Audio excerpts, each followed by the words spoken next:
Oh, it started. I've got olives in my teeth.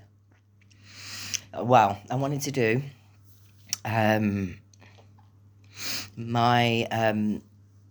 it was just on my mind about animals. From a little girl, I did not want to eat animals. So when you're very young, obviously, you do not know that you're eating an animal because it's food on a plate. And I remember asking once, what is this? And Dad said it was a chicken, and I started crying. I was like, oh, I was very upset.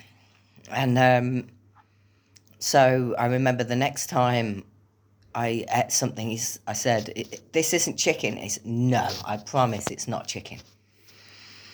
It's not an animal. No, I promise it's not. So I ate the stew.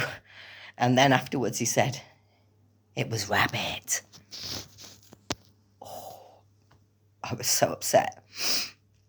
I'm really angry. And you're a child. You don't understand. You just can't understand. You're like, oh my gosh, my dad just lied to me about. Well, you don't even have a thought pattern for it because you just think, my dad just lied to me, and he just made me eat a rabbit. And then I can't remember how old I was. Maybe about 8. We had I think it was hens. It was hens. And hens and chickens, I think. And he took me outside and he said, right, you're going to hold the head and I'm going to chop the neck off. And I was like, no, Dad, no. I was shaking like that. I was like, no, Dad, no, I'm not doing it. And the next thing I knew, he just grabbed and whoosh, straight with the machete. And I was like, and I could see the blood spurting everywhere. And then the next one, and then the next one, and then the next one. It was awful.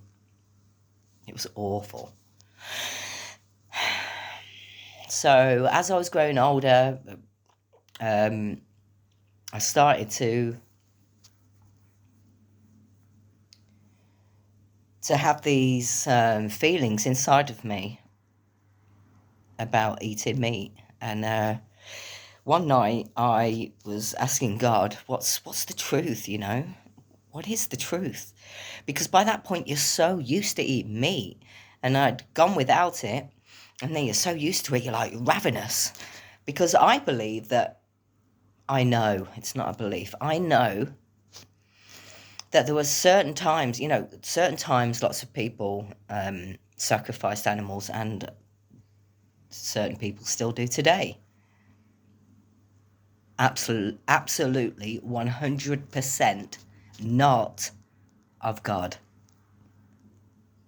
100% not of God. No way. Not a chance. And I've had some experiences. So I all of a sudden was taken into this vision.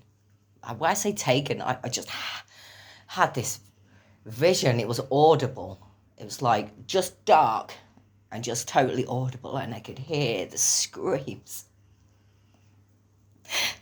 of millions and millions of animals. And I stopped eating meat. I went a long time, and then whenever I have real emotional issues that I've had with people that I've been with, that I feel like I completely love, and it's not going well, and and they're not being nice to me, and I don't know what's going on, and then I'm not being nice to them in my mind. So I had a lot of emotional issues, and then all of a sudden I'd feel like a steak. And I went to Alcoholics Anonymous for a long time. I had a sponsor, and she said to me, "You've got to eat a steak once a month." Now, I was brought up with eat meat sparingly. So,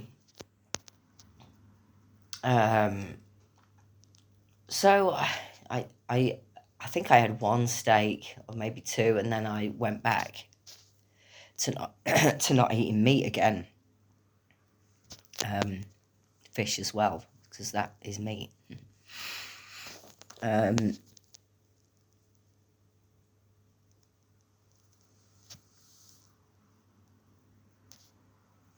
It's hard for some people, and I know why it's hard for some people, because there was a time where sacrificing animals was completely normalized. It was everywhere. Can you imagine what that does to the human heart and soul? Just normalizing that, just killing, right in front of you. You're not going to have God's love. You're not going to be able to connect with God's love, are you? You're not going to be soft.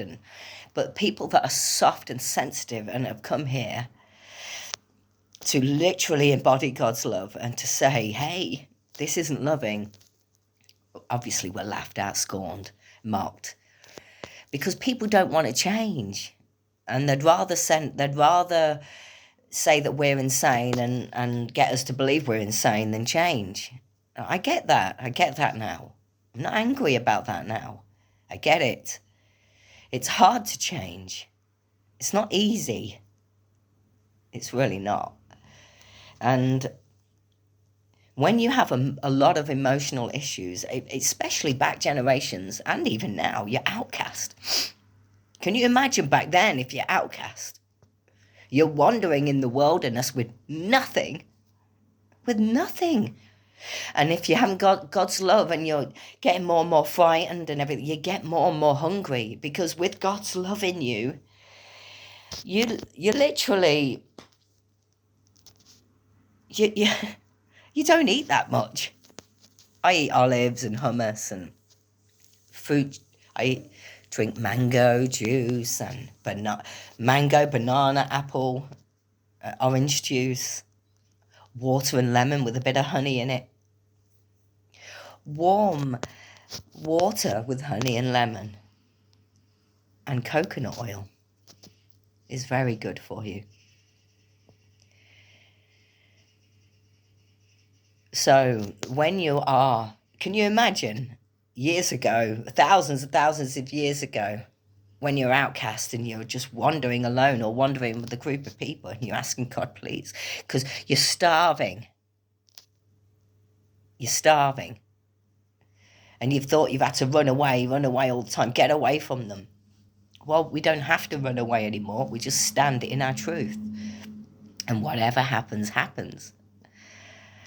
So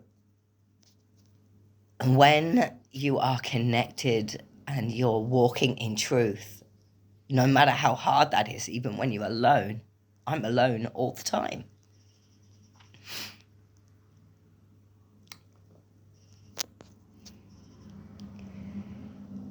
What I mean, physically alone. Definitely not spiritually alone. You don't even consider eating meat. When you have all these emotions and you feel cold and lonely and fearful, you need warmth.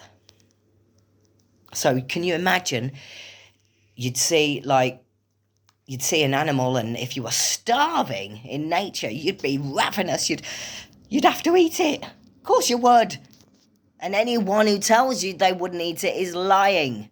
Because when you're out in the wilderness and you're ravenous, but can you imagine what to a sensitive person that does when they look at an animal and they see God's creation, they see how much God loves us, because he's put animals everywhere so we can appreciate what God's love is inside of an animal without the programming. But even animals have all been affected by our frequency.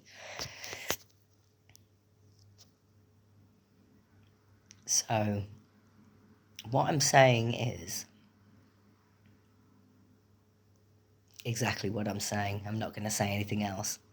That is exactly, you know exactly what I'm saying. And the thing is, when you realize the truth, it doesn't mean it's easy in the beginning to do it, because your body is so used to certain, whether it be um, a behavior that you've always done, where you've always got angry, or you've always, not been like too scared to say anything. Visualize what you want to be. Visualize who you really are. Ask God, who am I? Because God created us, so who am I, God? Who am I? Show me. We were taught this song. Teach me to walk in the light of His love. Teach me to pray to my Father above. Teach me to know of the things that are right. Teach me to walk in God's light. There you go. That's all you need to do, and everything will be revealed unto you. Bye.